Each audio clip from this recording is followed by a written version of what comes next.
Right. ఈ పెరిగిన vote percentage లో మెజారిటీ ఆఫ్ ద ఓటు మీరు ఫీమేల్ ఫ్యాక్టర్ కి ఇస్తున్నారు. దాదాపు పురుషుల కంటే ఎక్కువగా మహిళలు వేశారు అని చెప్పి జగన్ గారి నమ్మకం, నమ్మిన సిద్ధాంతం కూడా మహిళలు, నా అక్క చెల్లెలు, నా అవ్వ తాతలని మాత్రమే ఆయన మాట్లాడుతూ ఉంటారు. ఎందుకు మహిళలు ఎక్కువగా జగన్ గారికి, ఆ ప్రభుత్వానికి అట్రాక్ట్ అయ్యారు? వాట్ ఆర్ దోస్ క్వాలిటీస్ అండి? అంటే చాలా ఏదో పరుగు పందెం పెడితే పరిగెత్తుతారు కదా ఓటేయడానికి. కొన్ని నియోజకవర్గాల్లో టైం అయిపోతుందేమో అని చెప్పి అలా చాలా ఫాస్ట్ గా నడుచుకుంటూ వెళ్ళిన ముసలోళ్ళని, లేదంటే మధ్యతరగతి వయసు వాళ్ళని చూసాం విజువల్స్ లో. సో అది ఏం ఫ్యాక్టర్స్ అంటారు? శ్రావణి గారు, మహిళలకి ఒకటి ప్రధానంగా అవసరమైంది ఆత్మగౌరవం, రెండు ఆర్థికంగా చేయూతనిచ్చేటువంటి ఆత్మగౌరవం. ఎక్కడ పెరిగిందంటే వాళ్ళు గ్రామంలో లేదా వాళ్ళ వార్డులో ఏ పని కోసం కూడా ఎవరి దగ్గరికి వెళ్లాల్సిన పని లేదు. వాళ్ళకి ఏదైనా పని ఉందని వాలంటీర్కి ఫోన్ చేస్తే వాలంటీరే వచ్చి వాళ్ళకి కావాల్సిన సర్టిఫికెటో, వాళ్ళకి కావాల్సినటువంటి పెన్షనో, వాళ్ళకి కావాల్సినటువంటి ఇల్లు స్థలమో అన్ని ఈ వాలంటీర్ రాసి పోవాల్సిన పరిస్థితి. అంటే వాళ్ళు ఒక పని కోరి ఎవరి దగ్గరికి వెళ్ళి చేతులు కట్టుకుని నిలబడాల్సినటువంటి అవసరం లేదు. It's number 1. నంబర్ 2, ఆర్థిక స్వావలంబన. 2 నెలలకో 3 నెలలకో అకౌంట్లో 10,000 15,000. రూరల్ ఏరియాలో 10-15 వేలు అనేది చిన్న విషయం కాదు. 200 రూపాయల నుండి 300 రూపాయలు మాత్రమే ఒక మహిళ కూలి ఉంటుంది. 20 రోజుల నుండి 25 రోజులు మాత్రమే పని దొరుకుతుంది. 25 రోజులు పనికి వెళ్తే 7,500 రూపాయలు వస్తుంది. 20 రోజులు పని దొరికితే 6,000 రూపాయలు వస్తుంది. అటువంటి మహిళ అకౌంట్లో 2 నెలలకో 3 నెలలకో ఏదో ఒక పథకం పేరుతో 60,000, 80,000, లక్ష రూపాయలు దొరకడం అనేది చిన్న విషయం కాదు. సో కాబట్టి ఖచ్చితంగా ఇది మహిళల ఆర్థిక స్వావలంబన, ఆత్మగౌరవాన్ని.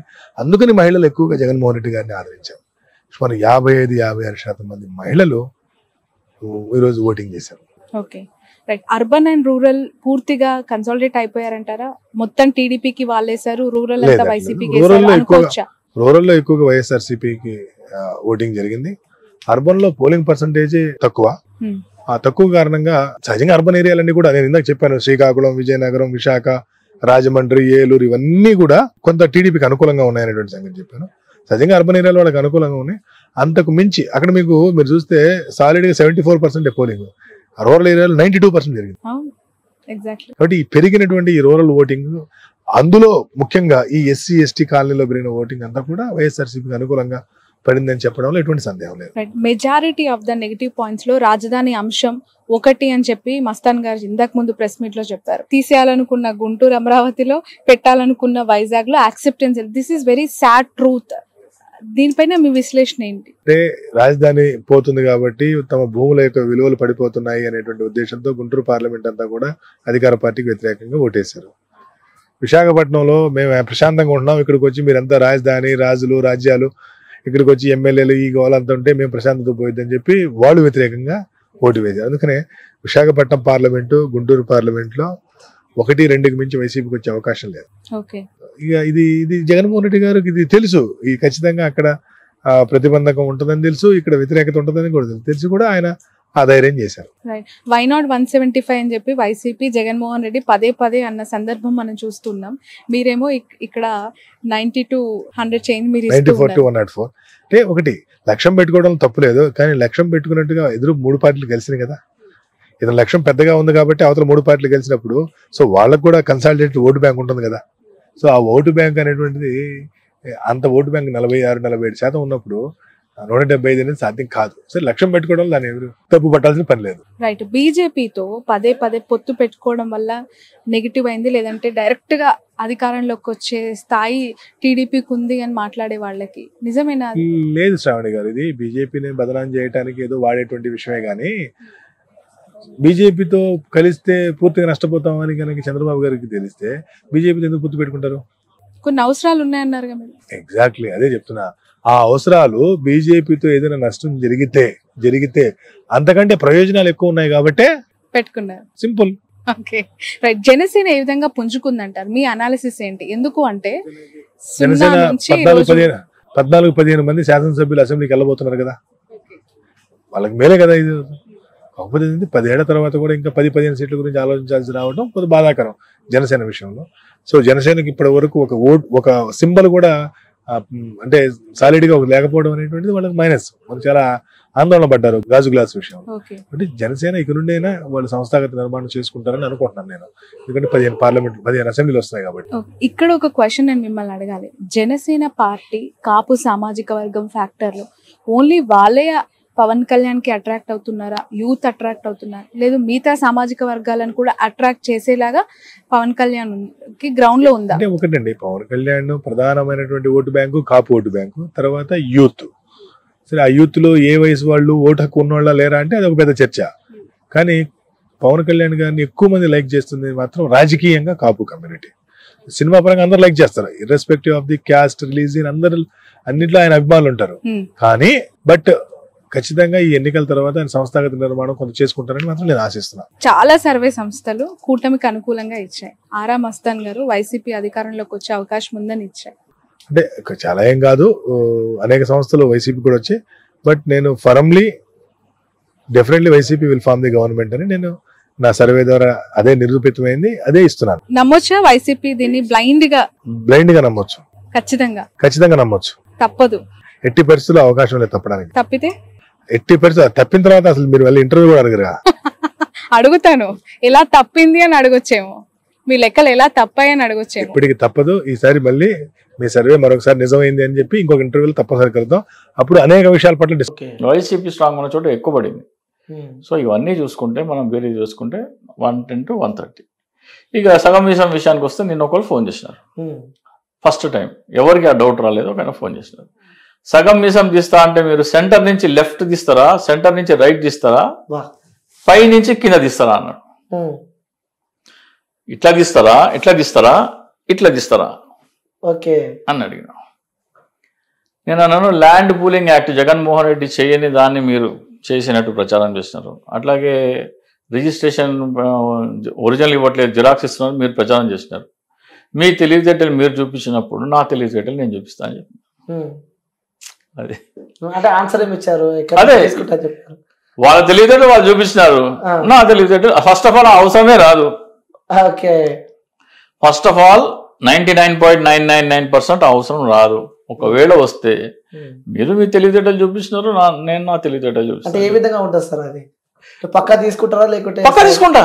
సో అప్పుడు కూడా మాకు ఇస్తారు, మళ్ళీ అట్లనే వచ్చి ఇంటర్వ్యూ ఇస్తారు? ఇస్తాను. ఇప్పుడు ఆయనే అడిగిన ఆన్సరే ఉంది కదా, ఇట్లా తీస్తావా, ఇట్లా సగం తీస్తావా అన్నాడు. వాళ్ళు చేసిన దాన్ని బట్టి ఎట్లా తీయాలా? వాళ్ళ ఊహకే వదిలేస్తున్నారు. వాళ్ళ ఊహకే కాదు, మీరు మీ తెలివితేటలు మీరు చూపించినప్పుడు నా తెలివితేటలు నేను చూపించాలా. ఓకే, సో ఇది పక్కన పెడితే sir, YCP MLA so Ramakrishna గారు కూడా సో డైరెక్ట్ పోలింగ్ అవుతుంటే కూడా లోపలికి వెళ్ళి ఈవీఎం మిషన్ పగలగొట్టడం జరిగింది. సో దాని తర్వాత కూడా తను లేడు, ఇప్పుడు అప్స్కామ్ అయిపోయినట్టు తెలుస్తుంది. సో తన కోసం ఆ లుకింగ్ వారెంట్ కూడా ఇష్యూ చేశారని చెప్పి తెలుస్తుంది. అంటే ఎలా చూసుకోవచ్చు అంటే, ఒక ఎలక్షన్ జరిగే టైంలో ఎలక్షన్ కమిషన్ చేతులున్న ప్లేస్లో కూడా ఇలా జరగడం ఏ విధంగా చూసుకోవచ్చు వైసీపీ ఒక ఎమ్మెల్యే? ఫస్ట్ ఆఫ్ ఆల్ ఆ రికార్డింగ్ బయటకి ఎట్లా వచ్చింది? ఎన్నికల కమిషన్ సీసీటీవీ కెమెరా మొత్తం ఎన్నికల కమిషన్ సర్వే గ్రిప్లో ఉంటుంది, అది బయటకి ఎట్లా వచ్చింది? ఈవీఎంల ధ్వంసం దాదాపు 7 నుంచి 8 చోట్ల జరిగిందని మనకి రిపోర్ట్ ఉంది.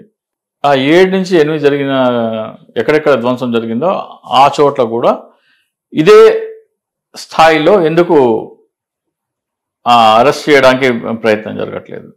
మూడోది, ఈ ఘటన జరగక ముందర ఇక్కడ ఫలానా చోట రిగ్గింగ్ జరుగుతుంది అని పిన్నెల్లి రామకృష్ణారెడ్డి గారు ఈ ఎన్నికల కమిషన్కి ఫోన్ ద్వారా, ఈమెయిల్ ద్వారా తెలియజేయడం జరిగింది. దానికి వాడు స్పందించలేదు. ఎన్నికల కంటే 2 రోజుల ముందర ఫలానా నియోజకవర్గంలో బూత్ క్యాప్చర్ చేసి రిగ్గింగ్ చేద్దామని అనుకుంటున్నారు, అక్కడ పోలీస్ బందోబస్తు పెంచండి, నిఘా పెంచండి అని చెప్పడం కూడా జరిగింది. ఇవన్నీ ఏమీ చేయలేదు. వీటన్నిటి మీద సమగ్ర విచారణ జరిగితే ఎవరు దోషులు? ఇప్పుడు దాంట్లో రిగ్గింగ్ జరిగింది అనుకోండి, 1000 ఓట్లు ఉండాల్సింది మొత్తము అక్కడ బీసీలని ఎస్సీలని రానివ్వకుండా తెలుగుదేశం వాళ్ళే ఓట్లు పోల్ చేసుకున్నారు అనుకోండి. అక్కడ జరిగిన వాళ్ళని మమ్మల్ని బూత్లోకి వెళ్ళనివ్వలేదని ప్రజలు కంప్లైంట్ చేస్తే ఎస్సీలు బీసీలు ఏదైతే చెప్తున్నారో వాళ్ళందరినీ విచారించాలా, వాళ్ళందరూ తీసుకోవాలా. ఒకవేళ రిగ్గింగ్ జరిగింటే ఆ ఈవీఎంని బద్దలు కొట్టే ఆవేశంలో బద్దలు కొట్టి ఉండొచ్చు. అంటే ఎంత ఆవేశం ఉన్నా అది రిగ్గింగ్ ఆపాలంటే ఆపకుండా రిగ్గింగ్ చేసుకోండి అని అలౌ చేయటం ఎంత నేరం? అది ఫలానా చోట రిగ్గింగ్ జరిగే అవకాశం ఉందని మీరు 11వ తారీఖు మీకు రిపోర్ట్ ఇస్తే అక్కడ 10 మంది ఒక పోలీస్ వ్యాన్ పెట్టి ఒక 20 మంది పోలీసులను పెట్టి లోపల కూడా పోలీసులు మానిటర్ చేస్తూ చెయ్యాలా. వచ్చిన వాళ్ళని రానియకుండా బయటికి పంపేసి వీళ్ళే ఓట్లు వేసుకోవడం అనేది ఎంతవరకు కరెక్ట్? అది మెయిన్ అసలు ఆ ఘటన జరగడానికి ఆయన ఎందుకు అలా ప్రేరేపించింది అది కూడా ఇంపార్టెంట్ కదా. సో మరి ఆ కేవలం 2 నిమిషాలది మాత్రమే ఎందుకు చేస్తున్నారు? ఆ బూత్ లో రిగ్గింగ్ జరిగిందా లేదా అనేది CCTV గారు మొత్తం బయట పెడితే తెలుస్తుంది కదా. ఇవన్నీ జ్యుడిషియల్ ఎంక్వైరీలో తెలుతాయి. అంటే ఎలక్షన్ కమిషన్ నుంచి కూడా వెంటనే అరెస్ట్ చేయాలని చెప్పి కూడా నోటీసులు వారెంట్ కూడా ఇష్యూ అయింది. అదే మరి మీ ఒక చోటనే ఎందుకు 7 చోట్ల జరిగినాయి, 7 చోట్ల చేయాలి కదా, ఒక చోటనే ఎందుకు అనుకోవచ్చు సార్? అంటే మీ అనాలిసిస్ ప్రకారం ఎందుకోసం ఇలా జరుగుతుంది చెప్తున్నారు కదా ఆయన. అక్కడ రిగ్గింగ్ జరిగింది.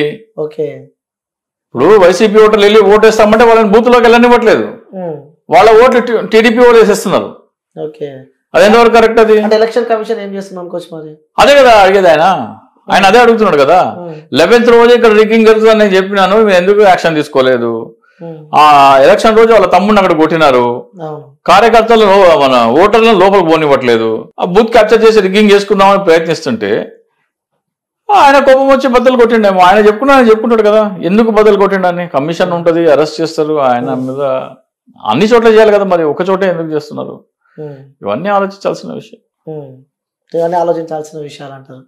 Okay right. నెక్స్ట్ ఇక పిఠాపురం విషయానికి వస్తే, సో దేశం అంతా వెయిట్ చేస్తుందని చెప్పొచ్చు. ఆ పిఠాపురం అదే ప్రపంచం అంతా వెయిట్ చేస్తుందని చెప్పగబ్బా.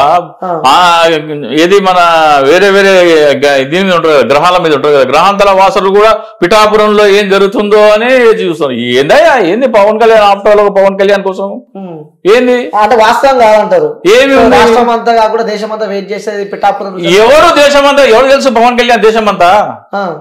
ఆంధ్రప్రదేశ్ బయట ఎవరు ముఖం కేర్ చేయరు కదా. ఎవరు పవన్ కళ్యాణ్? ఏమంతా పవన్ కళ్యాణ్ ఆయన ఏమో నా ఆస్తులు మొత్తం ప్రజలకే పనిచేసినా అని చెప్పుకుంటాడు. ఇక్కడ సొంత కార్యకర్తలు మా డబ్బులు దోచుకుంటారని మీకు ఒక ఉదాహరణతో చెప్పిన. ఆయన లేని ఒక మ్యాజిక్ క్రియేట్ చేసి గొప్పోడు ఏంది గొప్పోడు? ఈ సినిమా వాళ్ళు దేనికి గొప్పోళ్ళు? నువ్వు బతుకుండాలంటే ఏం కావాలి నీకు? మనిషి బతుకుండాలంటే ఏం కావాలి చెప్పు? నీడ్స్ కావాలి, కొన్ని నీడ్స్ కావాలంటే కాదు, ఫస్ట్ మనిషి బతికి ఉండడానికి ఏం కావాలి? ఏమేం కావాలి? ఆహారం ఎవరు పండిస్తున్నారు? రైతులు. ఒకసారి కెమెరా చూసి ఆ ఫిగర్ చెప్తారా ప్రసాద్ గారు? కెమెరా చూసి చెప్తాను. చాలా మంది కేఎస్ ప్రసాద్ గారు ఇచ్చే ఫిగర్ ఎంత ఇస్తారు, అసలు నిజంగా వైసీపీ గెలుస్తుంది, ప్రమాణ స్వీకారం ఒకవైపు ఏర్పాట్లు చేసుకుంటున్నారన్నా కూడా స్టిల్ ఇంకా ఏదో ఒక డైలమా, ఏదో ఒక క్వశ్చన్ మార్క్, ఏం జరుగుతుంది, నిజంగా గెలుస్తుంది? ఇప్పుడు నేను ఆంధ్రప్రదేశ్ ప్రజల మీద నాకు అమితమైన గౌరవం ఉంది. కృతజ్ఞత వాళ్ళకు ఉన్నట్టు ఎవరికి ఉండదు. పెట్టిన చెయ్యిని పరమానంద శిష్యుల్లో నరుక్కోరు. అంచేత అన్నం పెట్టిన వాడి మీద ఒక విశ్వసత అన్నది ఎలా ఉంది అన్న దాంట్లో మహానుభావుడు రాజశేఖర రెడ్డి గారి నుంచి చూస్తున్నాం. కృతజ్ఞతా భావం ప్రజలు ఎలా చాటుకున్నారన్న దగ్గర. సో అదే అంశంలో పుట్టిన జగన్మోహన్ రెడ్డి గారు ఆయన 5 సంవత్సరాలు నిమ్మక నీరెత్తినట్టు కూర్చోలేదు కదా. కరోనా వచ్చిందని ఎక్స్క్యూజ్ తీసుకోలేదు కదా. వ్యవస్థలతో మేనేజ్ చేద్దామన్న లాజిక్ వాడలేదు కదా. 4,15,00,000 మంది సంక్షేమం ఇచ్చిన దగ్గర కులం మతం చూడకుండా ఇచ్చిన ఆ లబ్ధిదారులు కూడా 1,58,00,000 లక్షలు ఉండి వాళ్ళు కూడా దగ్గర 46% వైఎస్ఆర్సీపీ కాకుండా తెలుగుదేశంకి జస్టిఫై చేస్తున్న దగ్గర 54% నీడ్ టు బి అండర్స్టాండెడ్ కదా. So that itself is an answer versus what they are అన్న దగ్గర ఖచ్చితంగా 125 నుంచి 146 స్థానాలు గ్యారంటీ కైవసం చేసుకుంటుంది. అంటే సంక్షేమానికే పెద్ద పెట్టేసాడు ఈయన. అలాగే 15 నుంచి 21 ఎంపీ స్థానాలు గ్యారంటీగా ప్రభావితం అవుతాయి. ఇది వైఎస్ఆర్సీపీ యొక్క ఇది. మిగిలింది వాళ్ళు పండగ చేసుకోమనండి. బట్ ఏపీలో చూస్తున్న పరిణామాలు ఒక్కసారి పరిశీలిస్తే మాచర్ల ఇష్యూ అండ్ టీడీపీ కూటమికి సంబంధించిన నేతలు ఒక్కసారిగా సైలెంట్ మోడ్లోకి వెళ్ళిపోయారు. వేరీస్ బాబు, వేరీస్ లోకేష్ అనే ప్రశ్న ఇంకా ఉత్పన్నం అవుతుంది. ఎలా అర్థం చేసుకోవాలి? అధికారం వస్తుంది అంటూ ఉన్నారు, బయటకు వచ్చి స్టాండ్గా నిలబడి మాట్లాడుతున్న వాళ్ళు ఎక్కడ మనకు కనిపించట్లేదు. వేరేజ్ వైసీపీ ఓవర్ కాన్ఫిడెన్స్తో ఉంది, అలాంటి సిచ్యువేషనే లేదు అని మళ్ళీ మాట్లాడుతున్న వాళ్ళు వాళ్ళే. దీన్ని ఎలా చూడాలంటారు? వ్యవస్థతో గేమ్ చేయడానికి ప్లాన్ చేసింది టీడీపీ కూటమి. అందుకే ఎన్డీఏతో పొత్తు. కాన్స్పిరసీ క్రియేట్ చేద్దాం, కాన్స్పిరసీ థియరీకి అడ్రస్ చేశారు. మోడస్ ఆఫ్ ఆపరాండా ఏంటంటే ఏబీ వెంకటేశ్వరరావు పార్టీ ఆఫీస్లో కూర్చోపెట్టి, ఎంత కాదన్నా సీనియర్ ఆఫీసరే కదా, కాబోయే డీజీపీ లెవెల్లో పిక్చరైజ్ ఇచ్చినప్పుడు కొంతమంది సబార్డినేట్స్ ఉంటారు కదా. నెక్స్ట్ టీవీనేనమ్మా, నీకు కొంతమంది మిత్రులు ఉండరు ఆబ్వియస్గా. అలాగే ఈ పోలీస్ డిపార్ట్మెంట్లో కూడా కొంతమంది ఈ సబార్డినేట్ వ్యవస్థ కాబట్టి కొంతమంది మేనేజ్మెంట్ షోకి తెరలేపారు. వాళ్ళు 4 ప్రైమా ఫేస్ పాకెట్స్ ఎంచుకున్నారు. తెలుగు తక్కువతనానికి నిదర్శనం ఎవరంటే ఎలక్షన్ కమిషన్. వాళ్ళకి బుద్ధి జ్ఞానం లేకుండా సచవల్లా ప్రవర్తించారనడానికి ఇది ఒక తార్కాణం. ఎందుకు చెప్పాలంటే సింపుల్గా చెప్తా, ఈ బ్రహ్మానందరెడ్డి అన్నాడు వాళ్ళ అమ్మగారు ఎమ్మెల్యే ఉన్నప్పుడు వీడు చేసిన పనులు ఏంటో అందరికీ తెలుసు. ఆనాడు పూర్ణచంద్ర గారు కానీ కౌముది గారు కానీ ఎత్తి అవతల ఇసిరేరండి, కాలుతో నడిపించుకొని తీసుకొచ్చారు. బస్ స్టాండ్ దాకా తీసుకొచ్చి బస్సు ఎక్కించి 10 సంవత్సరాలు నారబాయిస్తారు. ఇలాంటప్పుడు కొత్త ఎస్పీ అక్కడికి వెళ్ళినప్పుడు ప్రాథమిక కర్తవ్యం ఏంటి? మరి కొన్ని అఫ్ కోర్స్ లెక్క పెడితే గంటల్లో బయటికి రావాల్సిన రిజల్ట్స్ ఇవి. మీకేమనిపిస్తుంది ఓవరాల్గా అవుట్లుక్ ఆఫ్ 125 పార్లమెంట్ సెగ్మెంట్స్కి సంబంధించి ఎంత ఫిగర్ మీరు అనుకుంటున్నారు, ఎంత ఓట్ ఆఫ్ పర్సంటేజ్ వీళ్ళకి ఫేవరబుల్గా ఉంది అని యు ఆర్ అజ్యూమింగ్? ప్రభుత్వ వ్యతిరేకత ప్రతి గవర్నమెంట్కి ఎప్పుడూ ఉంటుంది, అది సర్వసాధారణం. అది ఏంటంటే ఆ లిమిట్స్ ఎలా ఉంటాయంటే ఏదో 2% నుంచి 10% మ్యాక్సిమం ఉంటుంది, అంతకు మించి ఉండదు. అది ఎప్పుడు కూడా ఎక్స్ట్రీమ్ ఇన్సిడెంట్స్ ఏమైనా జరిగితే తప్ప ఏముండదు. ఇప్పుడు గవర్నమెంట్లో అలాంటి అపోహలు తప్ప అంత జరిగినవి ఏమీ కనిపించట్లేదు. ఇక్కడ 2 రకాలు, ఇక్కడ ఎవరు YSR, other major Chandrababu Naidu plus Pawan Kalyan garu. Last time vote bank ఎంత వచ్చిందంటే 50.5తో వైఎస్ఆర్ గవర్నమెంట్ 151 సీట్స్తో ఫామ్ చేసింది. 39.5తో TDP, Janasena 5.5, BJP 1%, Congress 1%, others ఒక 3% ఇట్లా సీట్స్ వచ్చినాయి అప్పుడు. ఇప్పుడు వీళ్ళు ముగ్గురు ఎన్డీఏ కలిస్తే 46% అవుతుంది. అంతకుముందేమో 50.5% ఆడదండి. ముగ్గురు కలిపినా కూడా 46%. మీరు అనొచ్చు ప్రభుత్వ వ్యతిరేకత ఉంది కదా తగ్గిపోతుంది కదా అని. ఎస్, 10% తగ్గిపోతుందని అనుకుంటే 50లోంచి 5% తగ్గితే మీరు అన్నట్టుగా ఏమవ్వాలి, ఈ 46కి యాడ్ అయిపోతే 51 అయిపోవాలి. కానీ ఇక్కడికి వచ్చేటప్పటికి ఏమైంది, ప్రభుత్వం చేసిన మంచి పనులు కొన్ని చాలా కనిపిస్తున్నాయి. ఏది ఆల్రెడీ ఓటు వెయ్యని 46% వాళ్ళకు కూడా చాలా మంచి పనులు కనిపిస్తున్నాయి. అంతకుముందు ఆయనకి తెలీదు జగన్ వచ్చి ఏం చేస్తాడు అనేది. ఆయన వచ్చి ఏం చేశాడు, చాలా సంక్షేమ పథకాలు పెట్టాడు. లేడీస్ని ఆకట్టుకున్నాడు ఆయన, బీసీస్ని ఆకట్టుకున్నాడు ఆయన. అందరికీ సంక్షేమ పథకాలకి క్యాస్ట్, క్రీడ్, రిలీజన్, పార్టీతో సంబంధం లేకుండా అందరికీ అందుబాటులో చేశాడు. సో అందుచేత మేము ఓటు మళ్ళీ ఈ 46%లకు 5% 10% తిరిగేయడానికి అవకాశం ఉన్నది. సో అల్టిమేట్ గా చూస్తే ఏ విధంగా చూసినా ఎస్, ఇక్కడ ఏమైందంటే బీసీసు ఎస్సీసు గవర్నమెంట్ ఫేవర్ గా ఓట్ చేశారు. గ్రౌండ్ లెవెల్లో చూసింది అది, ఇది అందరూ ఒప్పుకోవాల్సిందే. అలాగే ఫార్వర్డ్ క్యాస్ట్లు అపోజ్ చేశారు. అది రీజన్స్ ఏమైనప్పటికీ రకరకాల రీజన్ చెప్తారు. ఫార్వర్డ్ కాస్టల్ ఏం చెప్తారు, రోడ్లు వేయలేదనో లేకపోతే ఏదో డెవలప్మెంట్ లేదనో వాళ్ళు చెప్తారు. వీళ్ళేమో చెప్తారు, మాకు అన్ని అందున్నాయి, మాకు సంక్షేమం అందింది, మీరు రోడ్లు వేసుకుంటారా, మీరు డెవలప్మెంట్ తర్వాత ముందు మాకు తినడానికి ఉండడానికి పెట్టుకాడు, అన్ని జగన్ ఇచ్చాడు, ఆయన అన్నీ నిలబెట్టుకున్నాడు, మళ్ళీ రేపు పొద్దున్న చంద్రబాబు వస్తే ఆయన తీసేస్తాడేమని భయం కొద్దీ వీళ్ళు. ఇక్కడ మనం చూడవలసింది ఏంటంటే పర్సెంటేజ్ ఆఫ్ ఓటు ఎవరు వేసారనేది. సో ఆ పర్సెంటేజ్ ఆఫ్ ఓటు ఎవరు వేసారని చూస్తే ఇన్క్లూడింగ్ రెడ్డిస్, అంటే రెడ్డిస్ కుల పార్టీల కింద విడిపోయినాయి కాబట్టి జగన్ గారు రెడ్డిస్ అని అనుకుంటే అటు 7%, కమ్మాస్ 5% అటు ఉంటే 60% బీసీస్ ఎస్సీస్, అంటే 35%, 23% SC ST, 27% BCs, 10% minorities Muslims plus 7% Reddys, 67% Jagan గారికి వైపు మొగ్గు చూపినట్టుగా కనిపిస్తుంది. అది ఎంత పర్సెంటేజ్ అనేది చూద్దాం. At the same time other side ఏమైందంటే 5% కమ్మాసు, 20% కాపులు, 8% అంటే బ్రాహ్మిన్, రెడ్డి, బ్రాహ్మిన్, వైశ్య, వెలమారాజు, అదర్ ఫార్వర్డ్ కాస్ట్లు జగన్ కూటమి వైపు మొగ్గు చూపినట్టు కనిపిస్తుంది. అంటే ఏంటి, 33% ఇటు, 67% ఇటు. సో ఇప్పుడు మనం డిసైడ్ చేయాల్సింది ఏంటంటే పర్సెంటేజ్ ఆఫ్ ఓటు ఎవరు మొగ్గు చూపారు అనేది చూస్తే అది జగన్ వైపే, గవర్నమెంట్ వైఎస్ఆర్ వైపే కనిపిస్తుంది. అది ఓకే. ఈ లాస్ట్ మినిట్లో పిఠాపురంలో జగన్మోహన్ రెడ్డి గారు వంగా గీత గారిని పక్కన పెట్టుకొని ఆవిడని గెలిపిస్తే డిప్యూటీ సీఎం అని అన్నారు కదా, ఆ డిప్యూటీ సీఎం అనే వర్డ్ ఏమైనా కదిలించిందంటారా? అంటే నెగిటివ్లో సరే ఈసారికి పవన్ని గట్టెక్కిద్దాము, వేసేద్దాంలే ఈసారికి అని అనుకున్న వాళ్ళ మూడ్ని ఏమైనా మార్చిందంటారా? అది ఎలా మారుస్తుంది, ఎందుకంటే ఇప్పుడు అది ఇంకా ఫేవర్ కదా ఆమెకి. ఆమె అయితే డిప్యూటీ సీఎం అయితే అంత పని చేస్తుంది. అయినా పవన్ కళ్యాణ్కి ఏమి డిప్యూటీ సీఎం అని ఎక్కడ అనౌన్స్ చేయలేదు. అంతవరకు పవన్ కి వేద్దామని అనుకున్న వాళ్ళు ఈ డిప్యూటీ సీఎం అనగానే ఏమైనా మారిందా? ఎంతో కొంచెం ఉండొచ్చు, అంటే ఒరిజినల్ గా వాళ్ళకి మైండ్ సెట్ ఉంటది ఇంత అని, కొంత మారితే మారచ్చు. ఆమె దగ్గర ఉంటది, అంతా చూసుకుంటది అని ఫీలింగ్ ఉండొచ్చు. అది ఎంత అనేది చెప్పలేము, డెఫినెట్ గా కొంచెం ఉంటది. ఎందుకంటే గెలిస్తే పవన్ కళ్యాణ్ గారు ఆబ్వియస్లీ ఎమ్మెల్యేగానే ఉంటారు. అది దాని మీద నమ్మకంలో చెప్పలేదు, వాళ్ళు ఉంటారని కూడా అనలేదు ఆయన. సో ఇలాంటి ఫ్యాక్టర్స్ ఉంటాయి అక్కడ. అది సో నేనేమంటానంటే 100% ఈయన గెలుస్తాడు ఈయన ఓడిపోతాడు అనే దానికంటే కదా ముఖ్య ఉద్దేశం ఈ 4 రోజులు ఎలాగూ నిక్షిప్తమై ఉన్నాయి.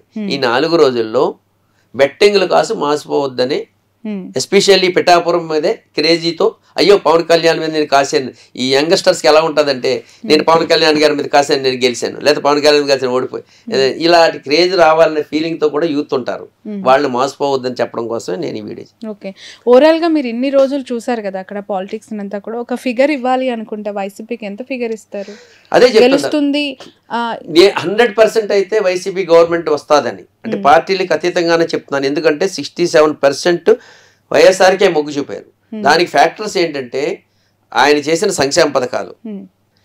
ప్రతి గవర్నమెంట్లోనూ pros and cons, merits demerits ఉంటాయి, కానీ ఇక్కడ వచ్చుకొని మెరిట్స్ ఆయనకి ఎక్కువ కనిపిస్తున్నాయి. ఆ మెరిట్స్ ఏంటంటే సంక్షేమ పథకాలు ఇంపార్టెంట్. సంక్షేమ పథకాలు రాని వాళ్ళు, సంక్షేమ పథకాలు అవసరం లేని వాళ్ళు మా రావనుకున్న పర్సెంటేజ్ పీపుల్ తక్కువ ఉన్నారు. వాళ్ళు ఎంత గొడవ చేసినా సంక్షేమ పథకాలు వచ్చిన వాళ్ళు ఖచ్చితంగా గవర్నమెంట్కి ఓటేస్తారు. వాళ్ళు ఎక్కువ పర్సెంటేజ్ ఆఫ్ పీపుల్ ఉన్నారు, కాబట్టి గవర్నమెంట్ రావడానికి అవకాశం ఉంది.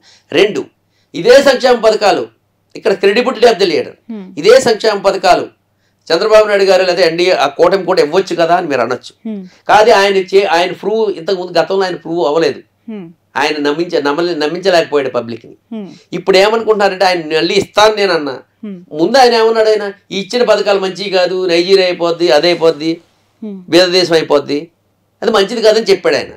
సో అది కూడా నెగిటివ్గా పనిచేస్తుంది. ఒకసారి చెప్పిన మాట మళ్ళీ రెండో విధంగా చెప్తే నమ్మకం పోద్ది మనిషి మీద. అది ఆయన పోగొట్టుకున్నాడు. ఆయన వీడు మళ్ళీ నేను డబ్బులు ఇస్తానన్నా కూడా ఆయన నమ్మట్లేదు. ఉన్నదే పోగొట్టుకోవడం కంటే ఆయన వస్తాదనే దానికంటే ఎందుకనే ఉండదు. సో నా ఉద్దేశం అయితే ఈ ఎంత ఇన్ఫ్లుయెన్స్ చేసినప్పటికీ అపోజిషన్కి ఆ స్ట్రెంగ్త్ రాలేదు. ఉన్న గవర్నమెంట్ దించేటంత స్ట్రెంగ్త్ రాలేదు.